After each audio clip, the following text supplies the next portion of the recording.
Dominic, tell us why a special general meeting has been called for Friday the 28th of October. We are seeking the support of our member clubs to give us the ability to receive external investment. Rugby is a growing sport internationally, and we've grown as a union over the last few years. We've almost put around £10 million onto our commercial revenues in the last 3 to 4 years. But we've got a lot of ambitious plans, which include making sure Glasgow Warriors and Edinburgh Rugby can continue to be successful. And we think over the next few years, to keep them successful, we'd love to partner with somebody that could put some investment into Glasgow and Edinburgh. The way we're currently structured just now, we're unable to receive that external investment. So we're looking for our members to come along on the 28th of October to give us their support to enable us to go out into the marketplace to see if that external investment exists. And if it does, start working towards bringing it in. Mark, can you tell us why the landscape of rugby at the moment means you've recognised a need for change? Yeah, I think there's inflation, Jim, in the game generally, but largely driven from England and France and Japan, and it's putting the price of players up across the piece. The inflation in the pro game is something between 20 and 25%, and it's making it very, very difficult for us to keep having inflated budgets every year to compete. Unusually, as a governing body, we own 2 professional clubs, Glasgow Warriors and Edinburgh Rugby, but we also have a responsibility to ensure that we develop the game at an international level and at grassroots.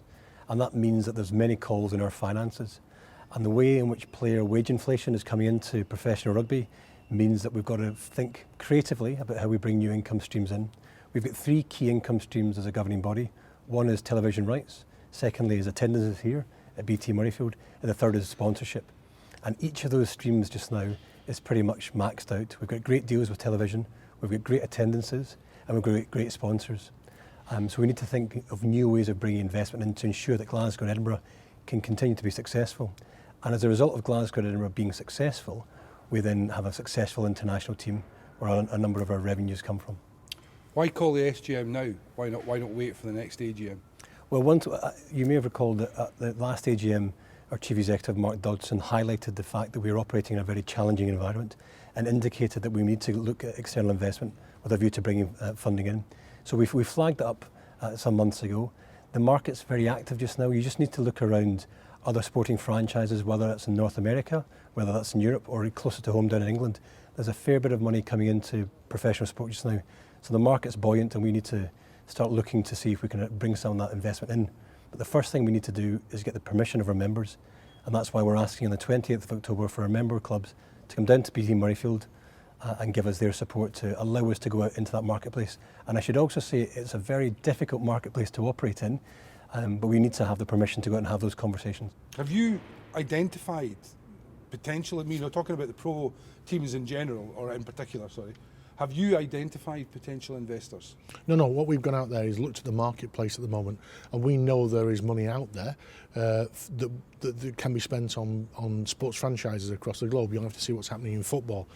And as I mentioned before, what we have to do is to see if those same investors are interested in moving into rugby. Those plans are out there now, they're public, and you've been talking to the members about those particular plans. What's been the reaction?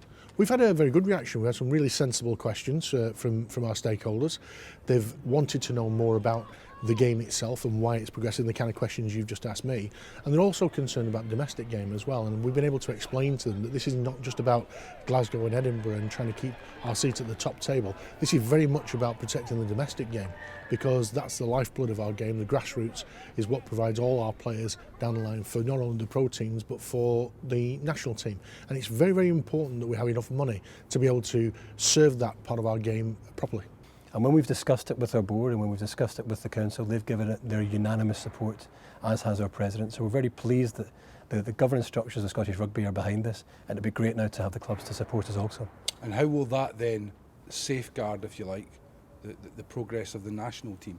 Well, what that means is by having that external investment coming into perhaps Glasgow and Edinburgh, it means that the revenues that are generated by the union can be ring-fenced towards professional rugby. That means all the additional revenues stay with the national team, stay with the grassroots rugby. Unless we have some external investment coming in, we've got some tough choices to make in the years ahead. Either we keep investing at the levels we are in Glasgow and Edinburgh, and to the detriment potentially to the national team or to grassroots rugby. If we bring that external investment in, it means that we'll be able to continue to invest in grassroots rugby as we have been in record levels in recent years. Everybody in the game in Scotland wants the game to do well, but different people have, understandably, different priorities. Does this way forward reconcile those, if you like, those differing points of view? I suppose that the key thing, everyone wants the Scotland national team to be successful, and we believe that the best way of having the national team to be successful is to have two thriving professional clubs with a great layer of grassroots rugby underneath it. And we're a small country, so we need to try and think creatively about how we keep the national team being as successful as it can be. And because we're a small country, that's why we want to look at new and innovative ways, such as bringing external investment from abroad potentially. Most people in my position, my counterparts, probably in the home nations as well, all have this balancing act to do between how much money they have to provide for the domestic game and how much they have to provide for the professional and international games. And what we're finding is the inflation's running so high in the professional game that it's kind of making that reconciliation much more difficult as time goes on. What we've said is we need a little bit of help with this now. And what we're trying to do is go out to the market and ask our stakeholders, will you give us the permission to go out and try and seek external investment into our pro teams? It's a very simple yes or no question. So you've identified the need for this change. Should there be no change? Should Scottish Rugby carry on its present course, if you like? Does that mean that success at pro, at international, at domestic is less likely? I think so. I think what it means is that we've grown quite sharply over the last sort of 4 or 5 years in terms of our ability to generate money on and off the field, our ability to be competitive on the field, but everybody else is moving ahead at the same pace, if not even quicker.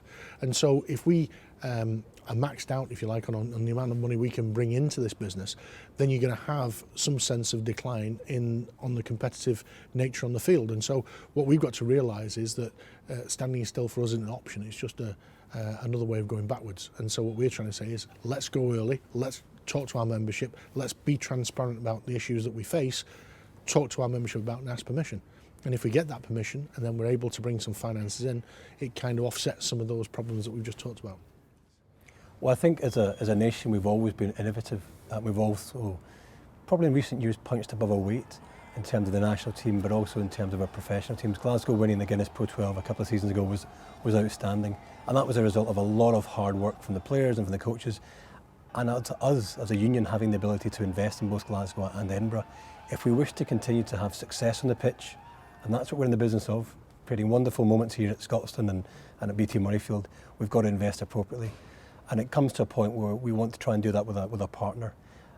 The first thing we've got to do is try and get that permission to have those conversations, and then it's a tough job of going out there and speaking to potential partners to bring them into Scottish Rugby to help us develop the game. And it's all about making sure that the national team is as successful as it possibly can be. And we believe it can be successful by having two thriving professional clubs, Glasgow Warriors and Edinburgh Rugby. So the first thing is let's get the permission, and then let's go out into the market and try and have those conversations and bring people in to help us in our journey.